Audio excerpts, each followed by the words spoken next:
ये 4 पाठशालाएं सुंदर हों, अच्छी हों, तो इनमें पढ़कर निकलने वाला बच्चा देवता बनेगा।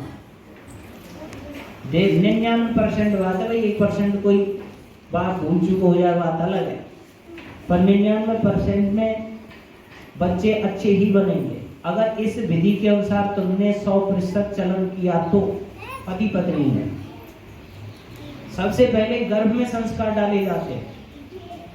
जो माताएं बहनें गृहस्थ से ऊपर उठ गई हैं, यानी कि बच्चे उनके हो गए, बच्चों के विवाह शादी हो गए, तो उनका गृहस्थ आश्रम पूरा हो गया समझो। अब उनके बच्चों के बच्चे होंगे, बेटियों के होंगे, नाती होंगे, देवते देवती होंगे। तो आपका कर्तव्य बनता है, दायित्व बनता है कि उनको ये शुद्ध विधि बताना, उनको ये बताना कि अब तुम्हें संतान का निर्माण ऐसे करना है। हमने तो जो हो गया गलती सलती भूल चूक जो कुछ हो गया वो हो गया भाई, पर अब तुम नहीं करेंगे गलती। अपनी सारी गलतियों को उन्हें बताएंगे, हमने ऐसी ऐसी गलती की तो निर्माण में भूल हो गई, ये शास्त्र कहता है। उसकी जानकारी तुम करो, फिर उसको बच्चों को बताओ। ये दादा दादी का, नाना नानी का, इनका एक कर्तव्य बनता है, और इसको नहीं करते हैं तुम, और वही गृहस्थ में टांग फसाई करते हो, लड़ाई झगड़ाई और बहु बेटा नाती पोते से, तो ये गलत है। ये तुम्हारा कर्तव्य नहीं रहा, तुम्हारा उपदेश करना कर्तव्य रह गया। तो वहां गर्भ में संस्कार डाले जाते हैं। एक चीज और बताएंगे, गर्भ से पहले भी संस्कार डाले जाते हैं। इतिहास की घटना बता रहा हूं आपको। जिस समय श्री राम और लक्ष्मण माता सीता वन में थे, तो एक बार श्री राम और लक्ष्मण एकांत में बैठे हुए आपस में चर्चा कर रहे थे, शास्त्र चर्चा कर रहे थे। चर्चा करते करते एक प्रसंग आता है। श्री राम ने लक्ष्मण से एक बात पूछी, हे लक्ष्मण भैया तुम एक बात बताओ, फलम दृष्ट्वा पुष्पम दृष्ट्वा दृष्ट्वा च नवयौवना एकांते कांचनम दृष्ट्वा कस्य नो विचले मनः।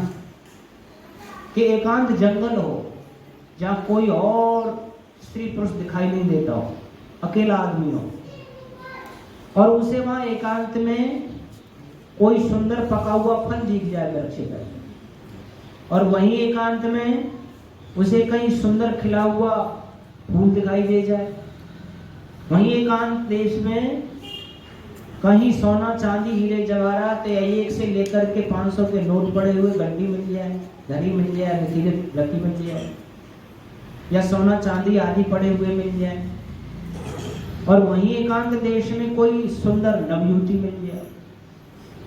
तो इन चारों को लेने के लिए किसके मन में उथल पुथल नहीं होगी? कौन इनको लेना नहीं चाहेगा? कौन फल तोड़ के खाना नहीं चाहेगा? कौन पुष्प को तोड़कर सूंघना नहीं चाहेगा? कौन उन धन पड़ी हुई संपत्ति को लेना नहीं चाहेगा? कौन उस युवती को लेना नहीं चाहेगा? ये बताओ।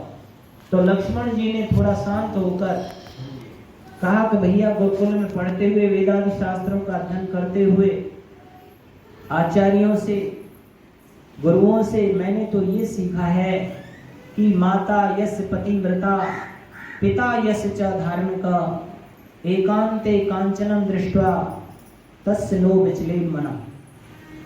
कि माता जिसकी पतिव्रता हो, यानी जन्म से लेकर मृत्यु पर्यंत जिसने पर पुरुष का अपने अंतःकरण में कभी चिंतन ही नहीं किया हो, और पिता जिसका पूर्ण धर्मात्मा हो, पिता ने कभी गलत अभक्ष आहार नहीं किया हो, कभी लेन देन और उसमें व्यवहार में कोई त्रुटि नहीं की हो, धर्म के कार्यों को कभी उपेक्षा नहीं दी हो, सारे समय पर संध्या हवन यज्ञ दान पुण्य बड़ों की सेवा विनम्रता, सारे उत्तम उत्तम कार्य जिस पिता ने अपने जीवन से किए हों, इन दोनों धर्मात्मा पिता और पतिव्रता माता के योग से जो संतान पैदा होगी, उस संतान के सामने ये चारों चीजें एकांत में पड़ी मिल जाएं, उसके मन में कभी लेने की उथल पुथल नहीं होगी।